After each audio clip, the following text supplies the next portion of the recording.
I'm Adrian, and today I've got a kind of rock and roll, rockabilly style solo for you to learn, and it's played entirely using double stops. Now, double stops, if you don't know what that means, it's simply playing more than one note at the same time, and it's a really good way of adding a bit of extra excitement and energy to your solos rather than just playing single notes all the time whenever you take a solo. So I'm going to take you through exactly what I played at the start of this video, and I also want to talk a bit more generally about my thinking when I'm using double stops, and I hope that will enable you to get some of these kind of sounds into solos of your own. So let's do it. So I've written this solo to work over a 12-bar blues in the key of A, and for the most part I'm following those chords with my soloing. So rather than just sticking to a single scale, I'm really thinking more in terms of chord tones and chord shapes. So let me take you through the solo phrase by phrase. The first phrase goes something like this.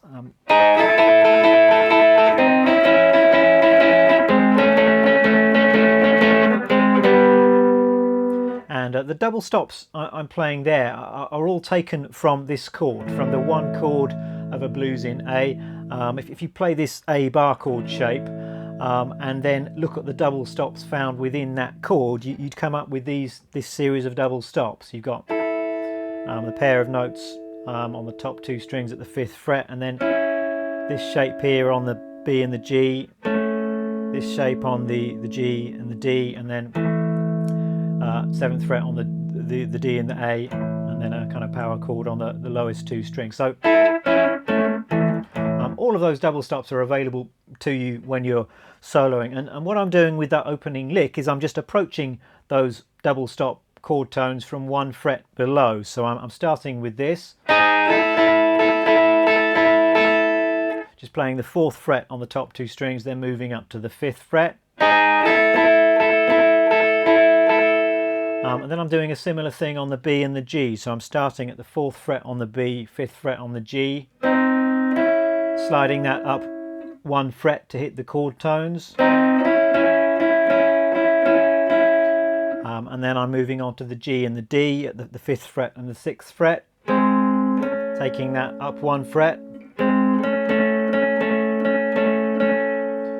And then I'm just doing this. I'm taking that same shape and just moving it down 2 frets. And there I'm moving from the chord tones found within that A chord, the A and the C sharp, the root and the 3rd.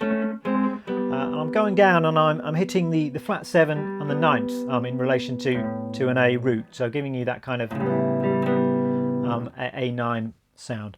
And that's the first phrase of the solo. It's all played with a simple 8th note rhythm. So 1 and 2 and 3 and 4 and 1 and 2 and 3 and 4 and 2 and 3 and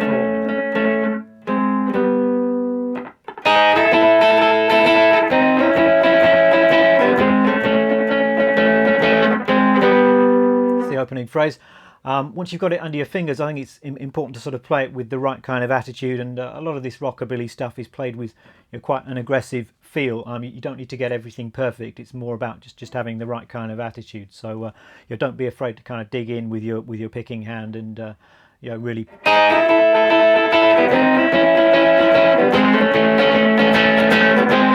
kind of go for it. That's the first lick. Then the harmony changes to D7. This is the 4 chord in the blues, and I'm doing this. So more double stops found within the chord. So this time you could think in terms of a D chord, D bar chord here, played up at the 10th fret, and I'm kind of approaching those chord tones from 1 fret below. So I'm going 9th fret on the E and the B, moved up to the 10th fret. And then this is exactly the same as I just played on the A chord, really. So that shape on the B and the G, and then the same shape on the G and the D. And this is a bit different. I'm then playing this shape. This is the 10th fret on the G, 12th fret on the B, and then moving that up 1 fret. So here I'm playing it's kind of a tritone interval, which is found within a D7 chord. So I'm kind of again sliding up or shifting up into those chord tones, into the third and the flat 7 from a D7 chord.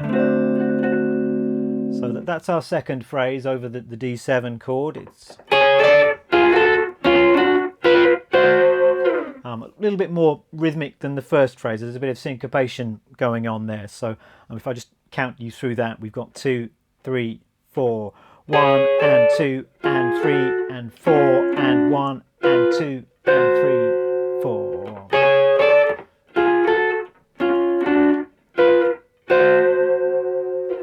That's our second phrase. Then we're back to the 1 chord in the blues, and the lick I'm playing is this.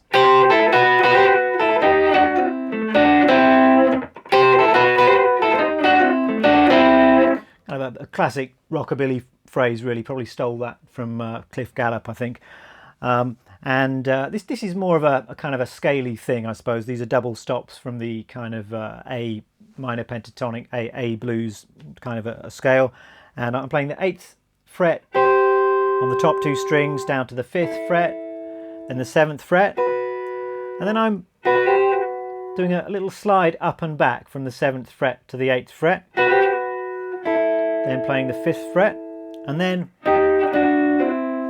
this is double stops on the B and the G now, 8th fret, 7th fret, pulling off to the 5th fret, and then I'm just playing the 7th fret and the 5th fret again. So all of that together is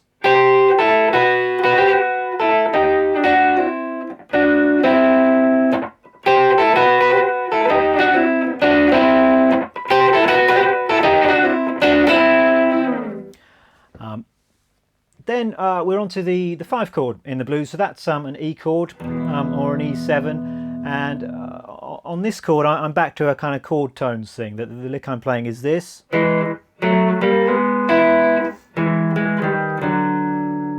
So I'm down to the first position here, and I'm kind of thinking out of this open position E chord shape. I'm just playing 2nd fret on the D, 1st fret on the G.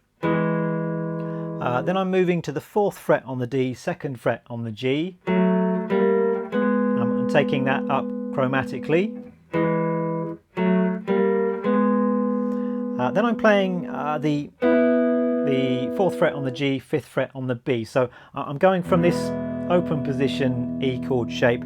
Really, I'm thinking of it now going up into this position of the E chord. If you're familiar with the caged system, this is kind of a C form of playing an E chord. So I'm kind of coming from here.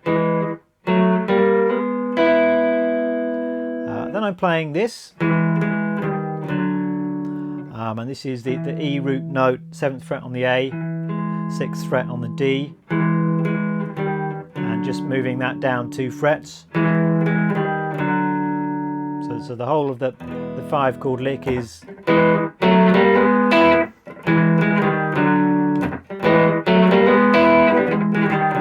I think I've just got a little slide in there as well, just there. Then we're into the final phrase, which is this. And here I'm going from the 8th fret on the G, 7th fret on the B, sliding that up 1 fret. That's kind of sliding into a kind of, again, I'm thinking in terms of an A7 chord shape there, I think. And then 6th fret on the D, 5th fret on the G, moving that up 1 fret, and then finally that's 6th fret on the D and the A, sliding that up 1 fret. So the whole of that last phrase is 2, 3, 4. And then I think at the start of the lesson I just ended with a classic kind of rock and roll 6/9 chord. That's just the I'm barring the 4th fret on the A, D and the G, and then I'm playing the 5th fret on the B and the high E as well. You could play a low root note with your thumb there if you wanted to as well. And that's the entire solo, which I'm just going to play through for you nice and slowly. So 1, 2, 3, 4.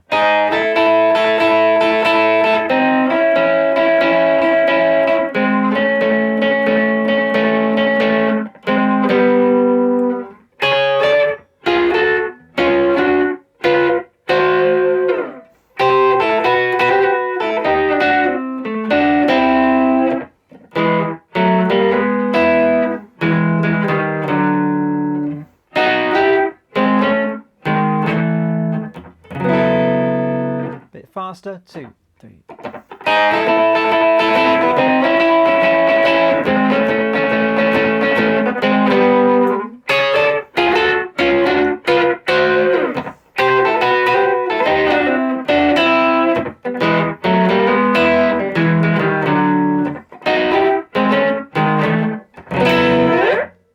Well, there we have it. I hope you have some fun learning to play this solo.